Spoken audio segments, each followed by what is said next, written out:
Welcome to DucBloke Tuning. Please like and subscribe and leave comments in the comment section. Hey, Mark. Hey Tim, how you doing, buddy? Good. How are you? You've been waiting Good. a long time to get this EQ setting that I came up with. I have been. I've actually been waiting for at least like a couple of years since I got this thing because I haven't been able to listen to it. So I'm about to email it to you. I wanted this to be a real surprise for you to listen to it, Did you right? did you listen to it Oh yeah, of course I did. I tuned it. un-EQ'd? Yeah, and it's completely different. So explain what this IM is to the audience while I pull this up and email it to you. Explain Okay, when you bought it and what happened the first time you listened to it. you got it. So this IEM that we're talking about, and I do not mean to be derogatory towards this IEM at all. I think it was well built and it's beautiful. It just didn't have a tuning that I liked. It's called the CTM, Clear Tune Monitors DaVinci X. It's a 10BA IEM. It was highly regarded when I started looking into it, and it was one of the first blind buys that I made. Also became one of the last blind buys that I made because I realized that blind buying at these kinds of prices is ridiculously treacherous. In any event, I did get a very good deal on them, so I can't complain too much. As I took it and as when I got them and let them burn in, all I heard was a very thin, tinny, trebly, spiky sound that really sounded hollow. While I could hear that the drivers were of a good quality and I could hear that there was something there, the tuning for me was just absolutely dreadful. Was I should have looked at their, if I could have found one, an FR graph, because I would have been able to probably tell what you told, which is there's almost no bass. There's none. And they were sent to you with the bass filter on the nozzle, meaning that they came with a different nozzle that had less bass. With less.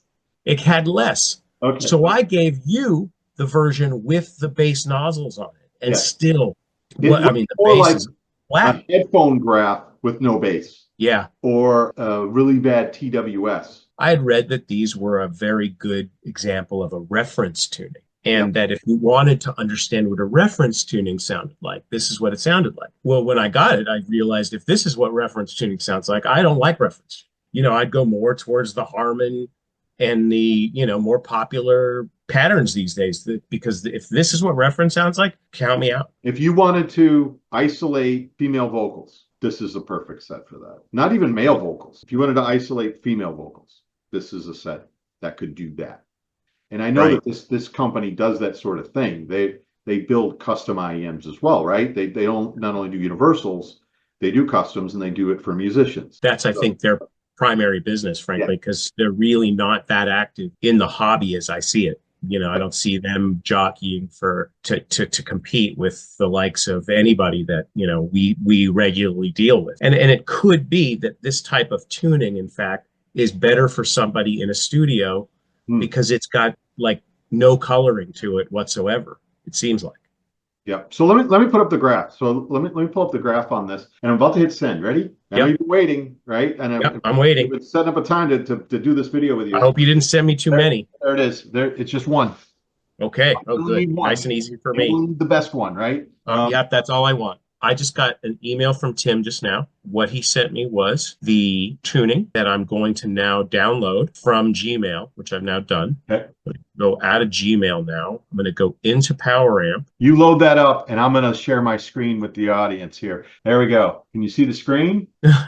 That is a very strange looking measurement. Isn't it? Very far out from the others. In this bass region, you can see the sub bass is down at 45 on the right, at 50 on the left. Channels aren't even matched very well. Wow. Okay. So what you had to do, of course, is you take an average. That's the button down here. You take an average, and that plops it right in the middle. And this is what I actually tuned to. I'm going to try to open up what I actually tuned it to. That's it right there. That's what it got tuned to. Now that looks much more normal. Yes. And this is a massive lift. It really does stretch the limits of the FIO T19 and what it's capable of doing because I listen live with that. So let me open that up so you can see what I was doing there as well. So here's the FIO K19 there. Look at that lift. That's Wow. the crazy PEQ setting that I had to come up with. And what I had to play with is this number 9 to pull this back down, the male vocal region. You can see when I click on this 130, this 130 hertz, pull it down to minus 2.6 because I was adding so much damn bass. From nothing to that is quite a bit.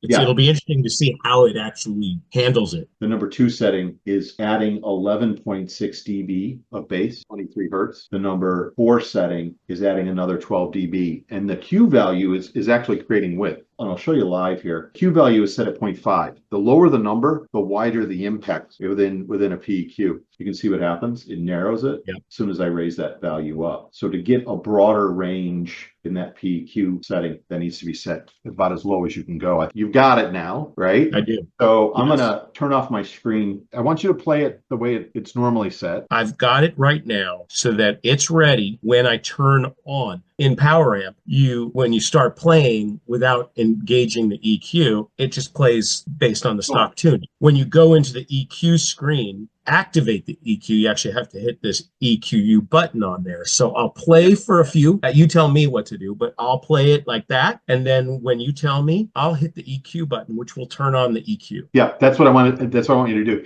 I have it first with no EQ. Okay, so you want me to go? Go, do it. Okay, here we go. Really want to know who this guy is. Mark DeVitri. Go to Water Cooler on HeadFi. You'll see how awesome his reviews are. Well into the track. Okay. I'm going to hit the EQ button. Okay, here we go.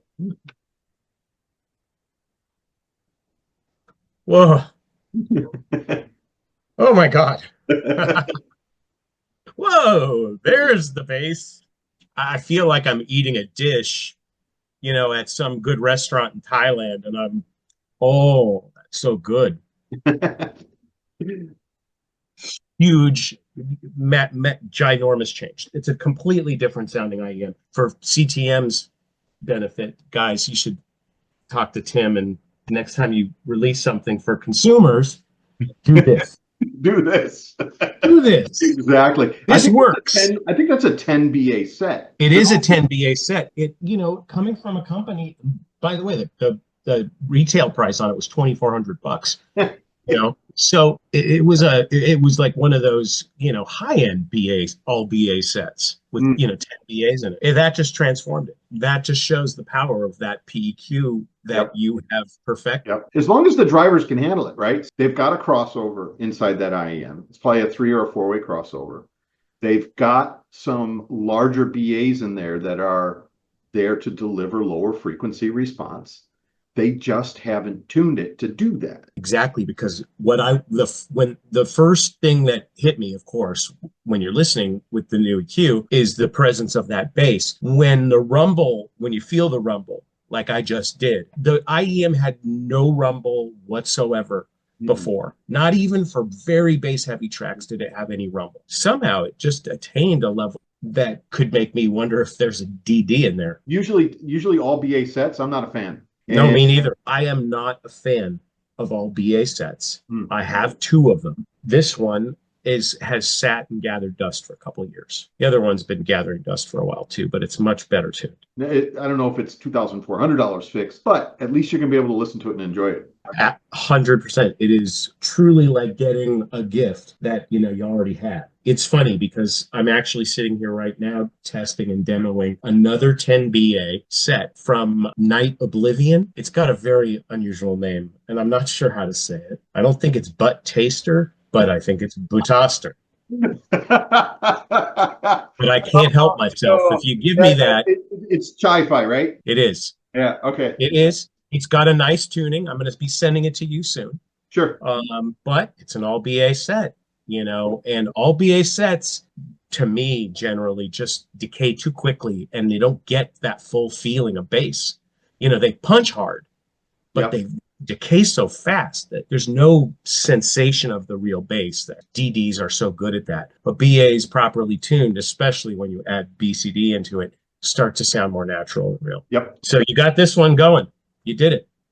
To wrap all of this up, I really do appreciate, you jumping on this video. It's been a couple of weeks. Look forward to the next one. Yes. That you send out, right? And I want to have you on more. I think this is an Hey, excellent I way. love it. You know me. Every time I get one of these, I have that sort of that reaction actually was a pretty big one because that was a massive change. It's the biggest But change.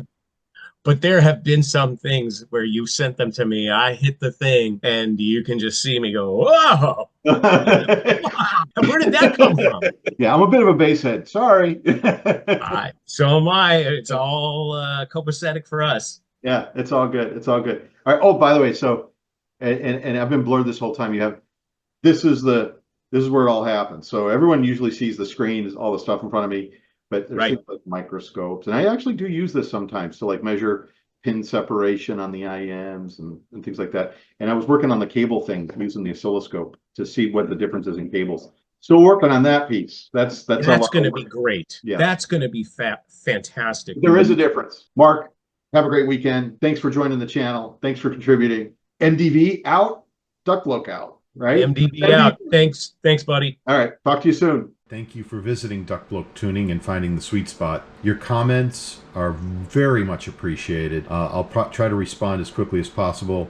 Share the PEQ settings with you if you own these particular IEMs or if you plan on purchasing them to maximize your investment. Again, thank you so much for supporting the project.